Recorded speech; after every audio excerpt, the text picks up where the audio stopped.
পছন্দ হয়েছে তোমার?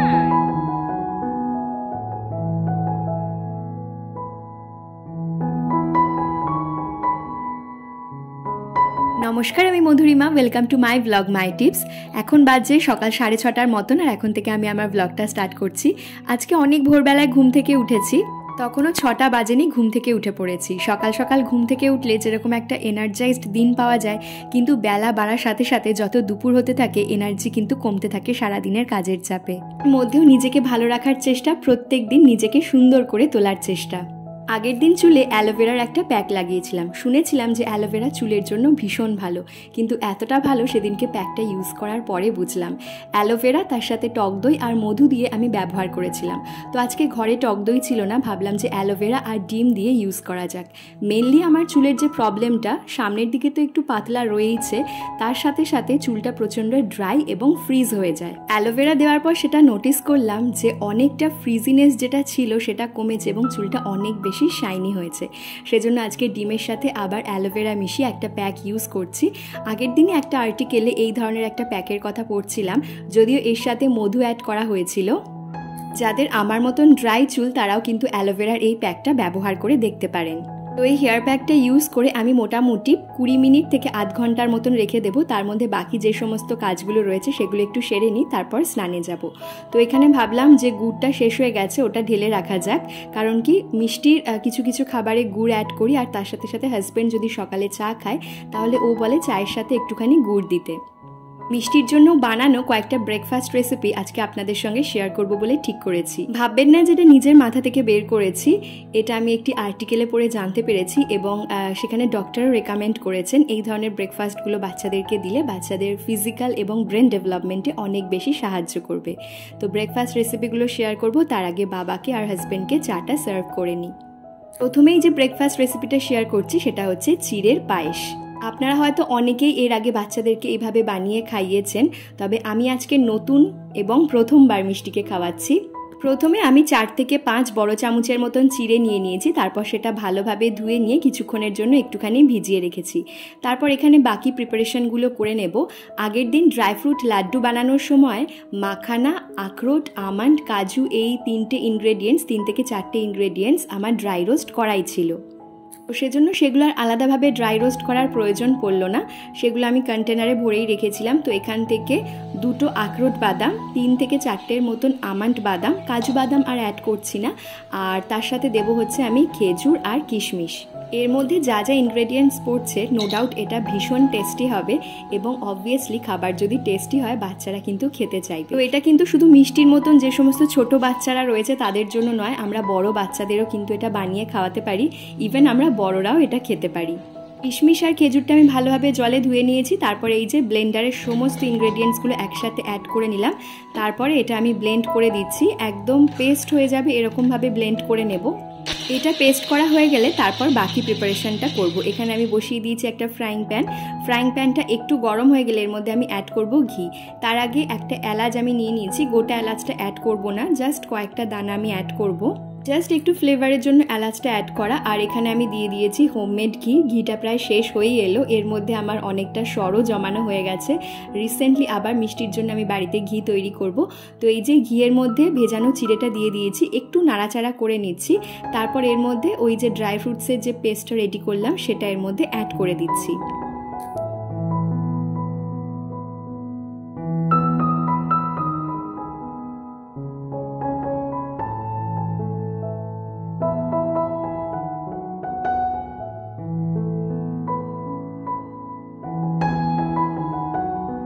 তারপরে আমি এর মধ্যে অ্যাড করে দিচ্ছি সামান্য পরিমাণে একটুখানি গুড়। কিছুক্ষণ নাড়াচাড়া করে নিয়ে এরপর আমি এর মধ্যে অ্যাড করে দেব জল। চাইলে আপনারা গরম জলে অ্যাড করতে পারেন, কিন্তু যেহেতু আবার জলটা দিয়ে আমি কিছুক্ষণ এটা ফোটাবো সেজন্য আর গরম জল অ্যাড করলাম না। তো এই যে আমাদের চিড়ের পায়েসটা অলমোস্ট রেডি, মানে গ্যাসের যা কাজ ছিল সেটা রেডি হয়ে গেল। এটা একটু ফুটে গেলেই তারপর আমরা গ্যাসের ফ্লেমটা অফ করে দেবো।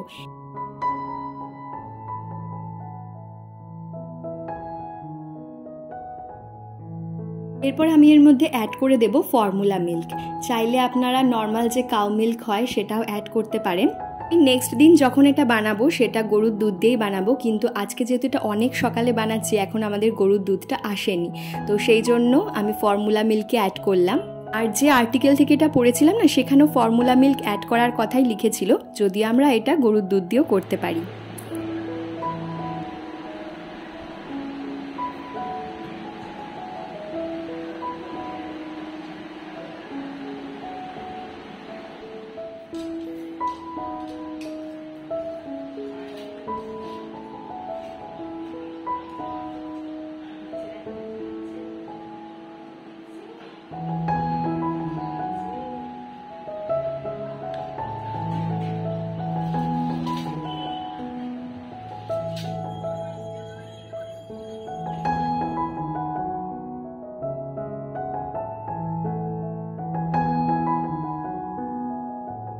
পর চলুন আরও একটা ব্রেকফাস্ট রেসিপি আপনাদের সঙ্গে শেয়ার করা যাক।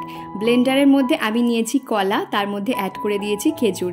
এরপর এর একটা ফাইন পেস্ট তৈরি করে নেব। আর হ্যাঁ, আপনাদের বলে রাখি যে আগে যে চিড়ের পায়েসটা বানালাম, দেখলেনই মিষ্টি খেতে কতটা পছন্দ করেছে। সাধারণত আমি মিষ্টিকে খুব একটা মিষ্টি খাবার দিই না, তো মাঝে মধ্যে যখন ওকে মিষ্টি খাবার দিই না, ও ভীষণ পছন্দ করে। আসলে আমার মতন ওরও মিষ্টিটা ভীষণ প্রিয়। এই ব্রেকফাস্ট রেসিপিটা কিন্তু খুব সহজ, কিন্তু বাচ্চাদের খুবই ভালো লাগবে এবং ওদের পেট ভরাবে, তার সাথে সাথে নিউট্রিশিয়াসও বটে। কলা আর খেজুরটা ভালোভাবে ব্লেন্ড করে নিয়ে তারপর এর মধ্যে আমি অ্যাড করে দিলাম দুধ। এরপর আপনি এর মধ্যে চাইলে মাখানা গুঁড়ো, মুড়ি গুঁড়ো অ্যাড করতে পারেন। এছাড়া ছোলা, মুড়ি, তার সাথে ড্রাই ফ্রুটস দিয়ে যে আমরা আরও একটা সেরেল্যাক বানানো শিখেছিলাম, ইভেন আমি বানিয়েও রাখি, সেটাও কিন্তু অ্যাড করতে পারেন। একটা গোটা কলা থাকলে সকালবেলায় বাচ্চাদের একদম পেট ভরাবে, আর তার সাথে সাথে কলা যেহেতু মিষ্টি হয় এবং খেজুরও মিষ্টি, বাচ্চারা খেতে পছন্দ করবে। মিষ্টির ব্রেকফাস্ট তো রেডি হয়ে গেল। এরপর আমরা আমাদের ব্রেকফাস্ট রেডি করব। আজকে আমাদের ব্রেকফাস্টে থাকবে দই, চিড়ে আর আম। এই খাবারটা আমার ভীষণই প্রিয় একটা খাবার, তার সাথে ব্রেকফাস্টে খেতে তো ভীষণই ভালো লাগে।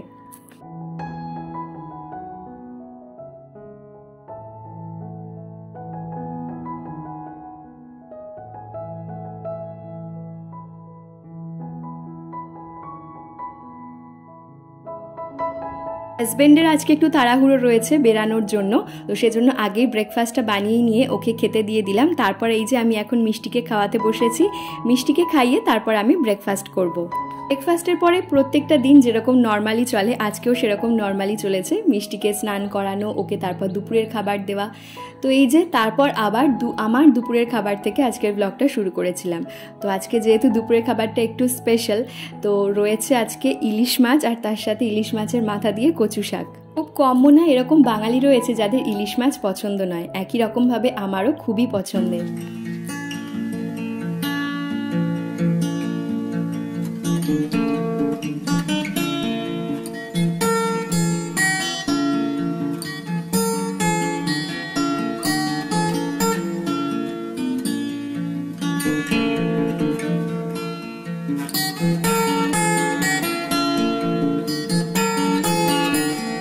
অ্যালোভেরার এই হেয়ার প্যাকটা ইউজ করার পরে দেখছেন চুলটা কতটা শাইন করছে। এটা বিকেলের একটা ভিডিও ক্লিপস, আর আমি তো নিজেই অবাক হয়ে যাচ্ছি যে আমার চুলটা আগে কখনো এত শাইন হয়নি, আর তার সাথে সফটও হয়নি। তো এই যে ও বেরিয়ে গেছে, আর এখন আমি বেরোচ্ছি। আর মিষ্টি রয়েছে ঘরে, মিষ্টিকে নিয়ে যাচ্ছি না, কারণ কি রথ নিয়ে সমস্ত কিছু নিয়ে আসাটা একটু ডিফিকাল্ট হয়ে যাবে। আর আমরা এখন যাচ্ছি হচ্ছে বেলঘড়িয়ার দিকে, কারণ বেলঘড়িয়াতেই আগের বছর দেখেছিলাম খুব ভালো ভালো রথ পাওয়া যায়। তো ও আগের বছরই রথ কিনতে চেয়েছিল আর কি, যে মিষ্টির জন্য একটা রথ কেনা থাক। তো তখন আমি বারণ করেছিলাম, কারণ মিষ্টিতে চালাতে পারবে না, কিন্তু এবছর মিষ্টি সুন্দর চালাতে পারবে। তো চলুন যাওয়া যাক আর দেখা যাক কীরকম রথ আছে ওখানে, আর কীরকম রথ কিনি মিষ্টির জন্য।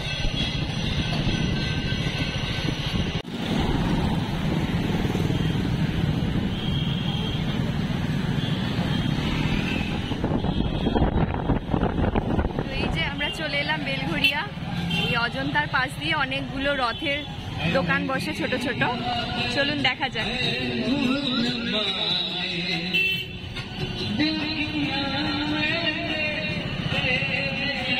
এইবারে রথ ভীষণ কম বসেছে, চারিদিকে রথ বসতেই দেয়নি মনে হয়। আগের বারে কত রথ বসেছিল। চলো ওই দিকটায় গিয়ে দেখি।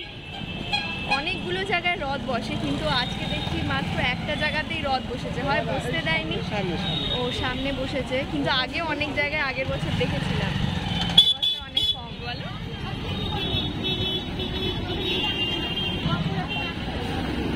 হ্যাঁ,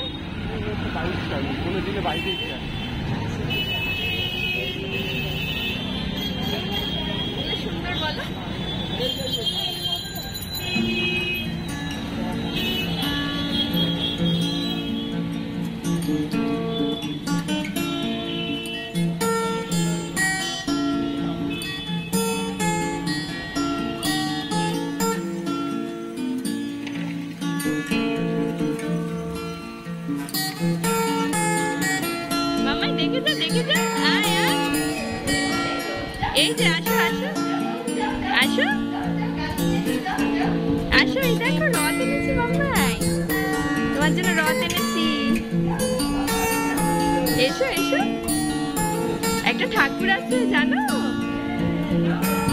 রথ নাও মাম্মা, রথ নাও। ওই উঠছে না কাগজগুলো, পছন্দ। তো মিষ্টি দেখে বুঝতেই পারছে না যে রথটা নিয়েও কি করবে, আর এই যে কোলে এসে বসে পড়েছে। তো অনেক বড় বড় রথ ছিল, বেশ সুন্দর লাগছিল দেখতে, কিন্তু ও বললো যে দেখো বড় রথ নিয়ে কি করবে, কারণ এমনি ছোট মানুষ আর চালাবে কি করে, সেজন্য ওর জন্য ছোট রথই নিয়েছি।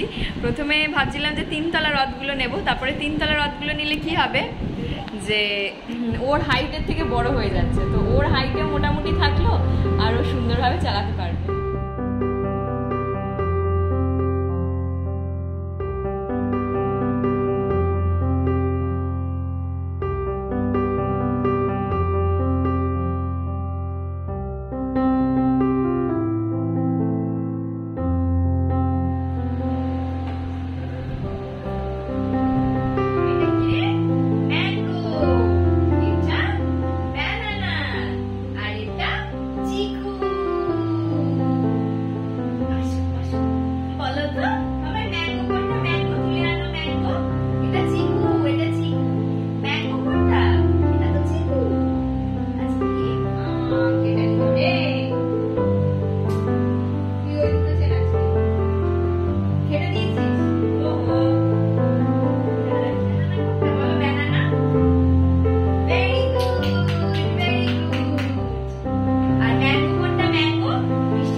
ব্রেকফাস্ট রেসিপি আপনাদের সঙ্গে শেয়ার করব বলেছি। নেক্সট ডে মর্নিংয়ে আরও একটা নতুন ধরনের ব্রেকফাস্ট মিষ্টির জন্য তৈরি করেছিলাম, মাখানা ক্ষীর। চলুন দেখে নেওয়া যাক এটা কিভাবে বানাবো। এখানে আমি নিয়ে নিয়েছি 3টের মতন খেজুর। খেজুরের বীজগুলো বের করে দিয়ে আমি এটা ব্লেন্ডারে নিয়ে নিচ্ছি। তারপর এর মধ্যে অ্যাড করে দিচ্ছি বাদামের গুঁড়ো বা dry fruits powder. Dry fruits powder কীভাবে বানাবো সেটা এর আগের ব্লগে আপনাদের সঙ্গে শেয়ার করেছি। তো এই যে এরপর ব্লেন্ডারে নিয়ে এটা ভালোভাবে ব্লেন্ড করে নেব। সকালবেলার এই খাবারটিও কিন্তু বাচ্চাদেরকে দিতে পারেন, আমি নিজে টেস্ট করে দেখেছি, নো ডাউট খুব টেস্টি হয়েছিল এবং তার সাথে এটা উপকারী তো বটেই। এত ধরনের ইনগ্রেডিয়েন্টস এবং ড্রাই ফ্রুটস এর মধ্যে রয়েছে। এরপর মাখানা এইভাবে কিন্তু ব্লেন্ড করলে হবে না, মানে গুঁড়ো করলে হবে না, মাখানাটা আগে ড্রাই রোস্ট করে নিতে হবে, মানে শুকনো খোলায় ভেজে নিতে হবে, না হলে এটা সহজে গুঁড়ো হতে চাইবে না। আগের দিন ড্রাই ফ্রুটস লাড্ডু এবং ড্রাই ফ্রুটস পাউডার বানানোর সময় আমার কাছে মাখানাটা রোস্ট করা ছিল, মানে শুকনো খোলায় ভাজা ছিল, সেই জন্য এটা আমি অনায়াসে ব্লেন্ড করে নিতে পারলাম। এরপর এখানে আমি একটা পাত্র বসিয়ে দিয়েছি গরম জল। জলটা একটু ফুটে গেলেই খেজুর আর বাদামের যে পেস্টটা তৈরি করলাম সেটা এর মধ্যে অ্যাড করে দেব। এরপর এটা গরম জলে দিয়ে একটু বেশ ঘন হয়ে গেলে তারপর মাখানা গুঁড়োটা এর মধ্যে অ্যাড করব।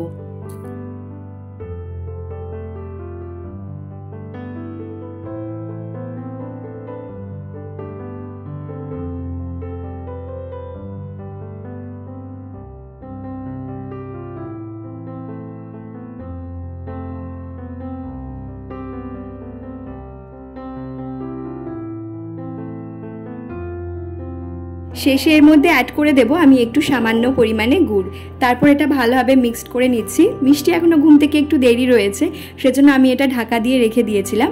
মিষ্টি যখন ঘুম থেকে উঠলো দেখলাম এটা বেশ ড্রাই হয়ে গেছে। তারপর এর মধ্যে আমি অ্যাড করে দিলাম একটুখানি জল, ভালোভাবে একটু ফুটিয়ে নিয়ে আরও একটু ঘন করে নিলাম। এরপর এটা একটা বোলের মধ্যে নিয়ে নিচ্ছি। তারপর এর মধ্যে অ্যাড করে দেব আমি ফর্মুলা মিল্ক। তাহলে এই যে আমাদের তৈরি হয়ে গেল মাখানা ক্ষীর। বাচ্চাদের অবশ্যই বাড়িতে বানিয়ে দেবেন, আশা করছি ওরা পছন্দ করবে।